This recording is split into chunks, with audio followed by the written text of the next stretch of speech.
Shabbat Shalom. I'm Cantor David Proser of Kempsville Conservative Synagogue, Kehillat Bet HaMidrash in Virginia Beach. And this is our Torah portion for the Shabbat of Saturday, May 22nd, 2021, corresponding to the 11th day of the Hebrew month of Sivan in the year 5781. We thank Rabbi Joseph Prauser, Rabbi Adam Rosenbaum, and the United Synagogue Torah Spark series for their various teachings and publications on this week's Parsha. This Shabbat, May 22nd, we read the Parsha of Naso, the second Parsha in the book of Bamidbar, the book of Numbers. It begins on page 791 of the Eitz Chaim Chumash and page 586 of the Hertz.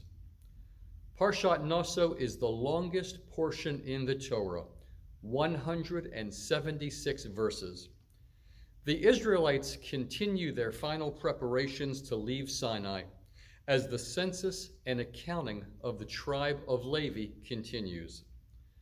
The Levitical clan of Gershon is commanded to watch over the tabernacle curtains, and the clan of Merari is made responsible for the structure. God instructs Moshe that the ritual purity of the camp is to be maintained by removal of those who contract impurity, as by bodily eruption or by contact with a corpse. The moral purity of the Israelite camp is also addressed, and a process for redressing personal offenses is prescribed, including confession, restitution, and a ritual offering. A person who has wronged another by theft must confess his or her sins, make restitution with a 20% fine added, and bring an offering to complete his or her atonement. The Parsha continues with the ritual for the sotah, the suspected adulteress. In the absence of actual proof or substantive evidence, a married woman suspected of adultery by her husband is subjected to a trial by ordeal and compelled to drink bitter waters, in which the dust from the sanctuary floor and scrapings from a parchment on which a series of curses recited by the priest during the ordeal has been inscribed and mixed. An offering of jealousy consisting of barley flour is presented at the altar. The ritual instructions provide that a woman guilty of unfaithlessness will have dire bodily reactions to the potion, while an innocent wife will be unharmed. The extensive passage dealing with the sotah and the unseemly specter of marital faithlessness is followed immediately by a very different ritual, the vow of the Nazarite, an expression of extraordinary faith and devotion to God. An Israelite man or woman may temporarily undertake a heightened state of personal consecration through a vow of self-denial, refraining from wine and other intoxicants, as well as other grape products. The Nazarite is to avoid impurity contracted through contact with a corpse, even in order to attend to the burial or mourning of a family member. Finally, the Nazarite's hair is consecrated and must not be cut. Scripture's ambivalence about the ascetic nature of the Nazarite is reflected in the sin offering, which is brought to mark the conclusion of the devotee's term of consecration, suggesting that the associated self-denial is sinful in its own right, even though it was carried out with holy intent. The priestly blessing is prescribed as a primary duty of the Kohanim, the priests. The blessing is famous for its beauty as well as its intricate poetic structure.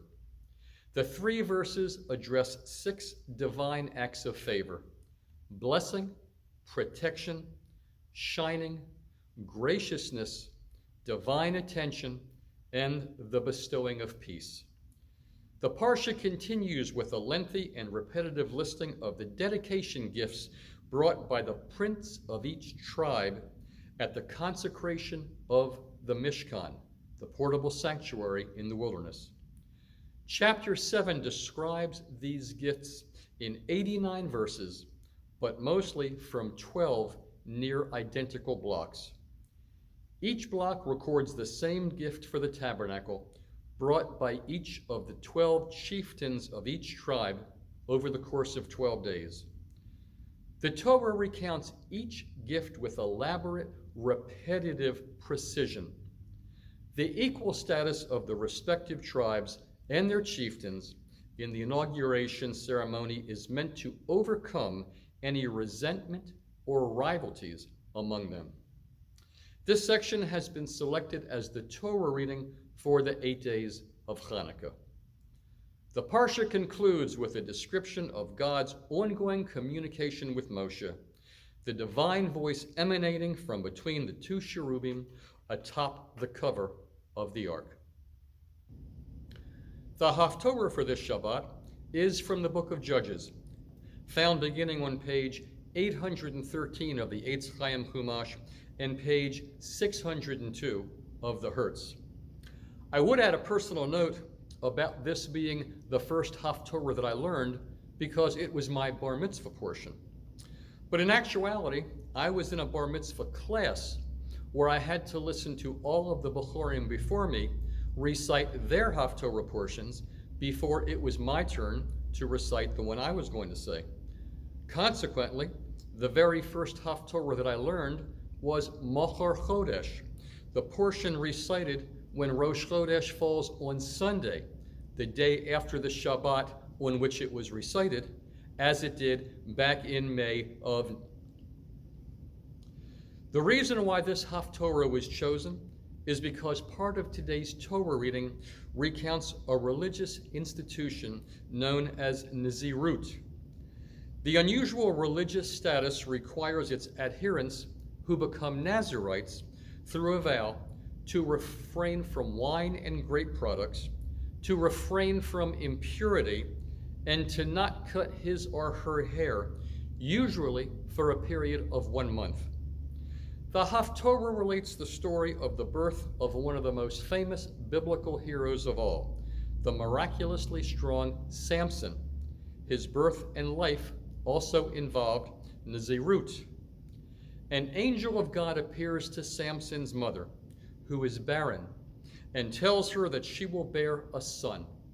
She is also told not to drink wine or other intoxicants, or to eat anything unclean, and to let no razor touch her son's head, because he is destined to be a Nazirite to God. In contrast to today's Torah reading, we see that Nazirut in the Samson story differs from that described in the Torah, in that it was Samson's mother who was commanded not to drink strong drinks and to refrain from impurity. Abstention from these things did not apply to her son, except for the part about let no razor touch his head. The Haftorah goes on to describe the woman's relating this event to her husband, Manoach, to their meeting the angel of God who repeats and confirms the prophecy and the restrictions, and concludes with the birth of Samson. Shabbat Shalom, good Shabbos. Thank you for watching. Please be sure to subscribe, to like, to hit the notification bell so you always know when we post new content, and feel free to leave comments below. Thank you again for watching. Shabbat Shalom.